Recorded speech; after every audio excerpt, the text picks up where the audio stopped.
welcome to EduSearch Clinics. I am Dr. Gunjan Desai, and it gives me great pleasure to welcome you all to this brand new series of EduSearch called Patient Talks. It gives us great pleasure to launch this series on the World Cancer Day, which is an attempt of the Union for International Cancer Control or UICC to spread awareness on cancer and to create action at different levels to educate the masses regarding what is cancer, how it can be treated, why it happens, what are the symptoms when you should meet your doctor, and these all actions in turn will lead to reduction in the number of advanced cancer cases that we see in our country today. So let us dive into the digestive tract cancer awareness series of the patient talks. So the digestive tract cancer awareness series will deal with the cancers that happen in the digestive tract. The digestive system is a big system, and hence we have divided the system into 5 parts so that each part can be covered in detail. Each organ we will discuss with you its location in the body, what it does in the digestive system and how it helps the body, followed by the risk factors and causes of cancer of that organ, symptoms as we discussed in the general video. If you have not seen, kindly go through it. We will be discussing if you are at risk at cancer based per the family history, symptoms of cancer, and when you should meet your doctor. So the first part deals with liver cancer. Now there are many types of cancers that involve the liver by spreading to liver, which makes the disease stage 4. But here we are dealing more with cancer that primarily grows in liver. As I have already told, cancer is unregulated, uncoordinated, and automatic growth. Hence, it is abnormal cells. And when this occurs in liver itself, it is known as primary liver cancer. So we are going to see what causes liver cancer. Are you at risk of liver cancer? What are the symptoms? And how you can prevent or detect it early. Again, just a brief review why this series has been created on World Cancer Day. This is because, as per the Union for International Cancer Control, as well as the World Health Organization, cancer is one of the biggest challenges that we face in the society today, and nearly 10 million people die from cancer. And it is not that people die and that is why we are trying to spread awareness. It is that more than 1/3 of these deaths can be avoided, delayed, or prevented. And how we can do this? We can do this by early detection so that the patients present to us in stage 1 or even before stage 1, yes, that is possible, or prevention, which can be done by awareness and lifestyle changes. So that is why we have created this series. So now focusing on liver, we will start with very basic. I am sure many of you know this part, but this is where liver is located in your body, on the right upper side of the abdomen or your tummy, which we call abdomen. This is where the liver is located. If we see the classical digestive system that you would have probably studied in your schools, this is where the liver is located, just above the abdomen and below the diaphragm. And this is how we see the liver with its function. The secretions of liver entering the duodenum through the bile. So this is how liver is located in the body. It is one of the largest organs in the body. Now, why liver is so important? What does the liver do in the body? So liver gets its nutrients from the blood. And once it gets the nutrients, there are some important functions that liver performs. One is it breaks down the nutrients and produces energy. It also synthesizes proteins which are necessary for the building of each and every cell of the body. It breaks down medicine. So the medicines that we take are broken down in liver or kidney. For most of them, the enterohepatic part is very important, and the breakdown of medicine occurs in liver and then it's washed out in kidney or bile. Also, alcohol is metabolized in liver. That is, alcohol is also converted into waste and excreted from the body through liver. This is one of the most important functions of liver. The liver produces bile or pitta as we call it in Hindi, and this bile helps in fat digestion as well as it helps in toxins removal. The toxins which are metabolized in liver or broken down in liver are excreted through this bile. And the bile also helps in absorption of fat soluble vitamins, which are vitamin A, vitamin D, vitamin E, and vitamin K. So, production of bile and excretion of lot of waste products as well as fat digestion is one of the very important functions of liver. Liver also produces factors of immunity and helps to fight infection in the body. And liver also produces factors that help the blood to clot as well as to lyse the clot. So these are some of the functions of liver, and that is why liver is very important as its role in body is multifactorial. So now let us see what causes liver cancer. So the risk factors for liver cancer, if there is one word that you can take home from this, it is hepatitis or swelling of liver, infection and inflammation of liver. That is hepatitis. And how you can identify hepatitis is if you have these common symptoms, which are fever, right upper abdominal pain, because liver is located in the right upper abdomen. So if you have right upper abdominal pain, whether in front or back, weakness and jaundice. So as we saw previously, bile is formed in liver. Any disease of liver or bile system, gallbladder, as we'll see in future, which affects the synthesis or excretion of the products of liver, leads to jaundice. What is jaundice? We will see in the symptomatology part. So what are the risk factors for liver cancer? Hepatitis is one word that you should remember. Now hepatitis are 5 types: hepatitis A, B, C, D, E. These are viral infections. They are virus that affect the liver, just like coronavirus that is going on these days. So out of the 5 types of hepatitis, hepatitis B and hepatitis C spread through blood, and these are the most common risk factors for liver cancer.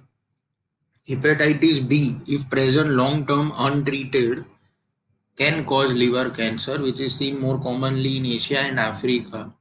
And hepatitis C, long term, is known as chronic in medical terms. So, chronic hepatitis C, more common in US and UK as a cause of liver cancer. So, what happens is when these two viral diseases are untreated, they keep changing the liver tissues and convert them into automatically growing, unregulated, dividing cells which produce the cancer. So there is natural progression in hepatitis from infection to cancer if these two are not treated. Hepatitis C has more risk of cancer than hepatitis B. As I told you, both can spread through blood and therefore they can spread through contaminated needles. If the needles are used repeatedly between different people, unsafe blood transfusion, that is, if a blood transfusion is taken from an hepatitis B positive patient and given to a negative patient, it can spread the virus. Unprotected sex can also spread hepatitis, and mother to child transmission in the children. So mother should always be tested and treated for hepatitis to prevent this transmission to children. Now remember that this spread is of the virus and not of the cancer. I would again highlight that cancer is not contagious. It is the virus which can spread through blood and cause liver disease, which may or may not lead to cancer in future. However, when we see these risk factors, we know that there is a big scope for prevention in these cases because hepatitis C can be cured and there is vaccine available for hepatitis B. So other than hepatitis which can cause liver cancer, as we all know, alcohol consumption in uncontrolled amounts or actually in any amounts can predispose a person to liver cancer. Smoking can also lead to liver cancer. Steroids which are consumed irrationally for building weight by the gym enthusiasts can also lead to liver cancer. Obesity, type 2 diabetes, and fatty liver. This is a constellation of diseases which now comes under the term metabolic syndrome. Syndrome is a group of diseases actually which when present in a patient can also predispose to a lot of diseases including liver cancer. So these are patients who are obese. Obese means heavy weight with physical activity at a lower level. So heavyweight patients with sedentary lifestyle with or without diabetes, these patients are prone to have increased fat deposition in liver, which is known as fatty liver. I'm sure a lot of you would have heard of the term fatty liver. So fatty liver patients should undergo assessment for presence of metabolic syndrome. And if this is present, the patient needs a treatment of many systems in the body. This we will cover in another awareness video on metabolic syndrome.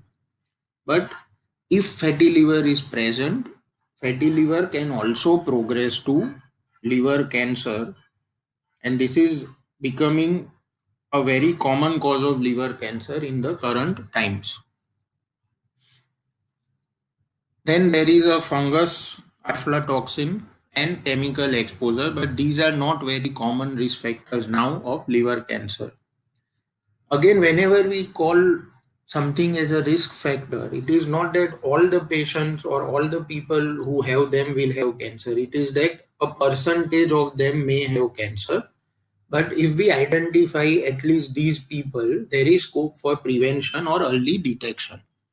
So risk factors can be modifiable, that is, you can do something to reduce the risk, and they are non-modifiable, such as hereditary factors or metabolic disorders such as alpha-1 antitrypsin deficiency. These are genetic disorders for which you can't do much. All you can do is be under surveillance so that the cancer can be detected early.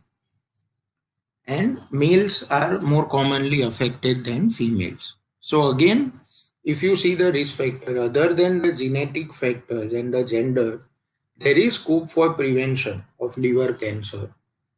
Sadly, a lot of liver cancer or most of liver cancer patients present to the doctor is late. However, there is a scope for prevention, that is by reducing alcohol and smoking consumption or stopping smoking altogether. Physical activity and exercise at least 30 minutes a day or more than 250 minutes in a week. Control diabetes and healthy lifestyle and diet. These are some common preventive measures that can help you reduce the risk of liver cancer. Now you may be thinking, if these risk factors are present, how can you identify if you have liver cancer? So let us see the common symptoms that can point you to suspect liver disease and meet a doctor. As I already said, the most common symptom is jaundice.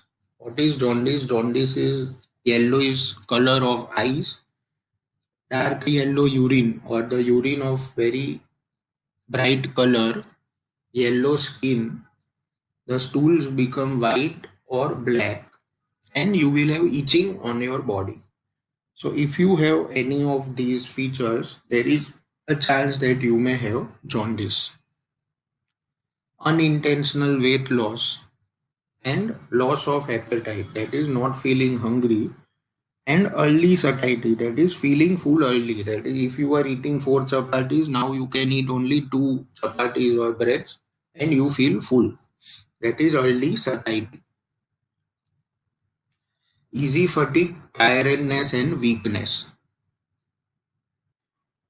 Then bloated tummy or feeling of a lump in the abdomen. This is most probably in the right upper or the left upper abdomen. You may feel hard, and this may be the growing liver or the spleen on the right upper abdomen or the left upper abdomen respectively. Presence of nausea and or vomiting which may contain blood. Fever and pain in abdomen, as I said, is also a symptom of hepatitis. So these are all features of liver disease and not always liver cancer. And if the person has a pre-existing liver disease such as fatty liver or liver cirrhosis due to any cause, liver cirrhosis or which is now known as chronic liver disease, these patients are usually in consult with a doctor.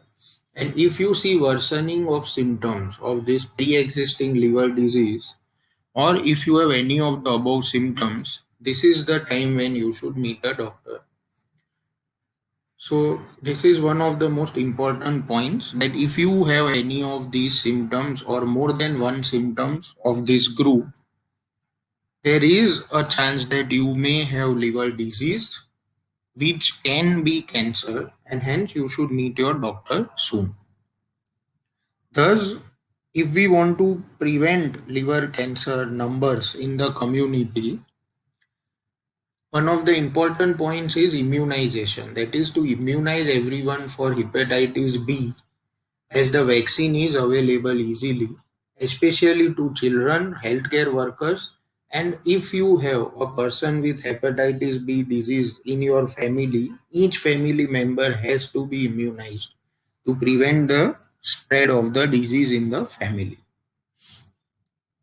Lifestyle and diet, as we have discussed, consume alcohol in moderation or quit alcohol, quit smoking, physical activity, treat diabetes and control obesity.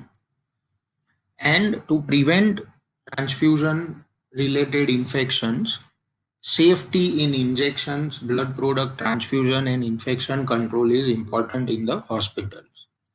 So, this is some of the important information through which you can prevent or at least reduce the numbers of liver cancer in the society. Now, for those who have risk factors or those who have pre-existing liver disease, the most important point is that if you have symptoms, meet your doctor as soon as possible. All patients with chronic liver disease, that is long-standing liver disease, should be made aware and educate them. Regular follow-up with doctors should take place probably every 3 months or every 6 months. And screening of these patients, this is known as selective screening. That is, we know that these patients are at risk of cancer, and is these patients we do some tests to know if they have cancer at a very early stage, probably at a stage when they may not even have symptoms. How we can screen liver cancer? We can do ultrasound or a SCAT or a CT scan or an MRI of the abdomen. There is a blood test called alpha fetoprotein or AFP which can be done. And there is scoring system which is again blood test and symptom based, which can easily be done in the patients with chronic liver disease. So that these patients can be identified early, followed up early, and given treatment at a very early stage of cancer if it happens in them. Again, I would like to stress that not all the patients with risk factors will have cancer, not all the patients with chronic liver disease will have cancer, and not all the patients with these symptoms will always have cancer, because liver has more than 100 diseases and most of them present with these symptoms. It is for you to be aware that if you have these symptoms, meet your doctor soon. So spread this knowledge to everyone. Share these videos, it is free. And stay tuned for the other videos in this cancer awareness series. Thank you.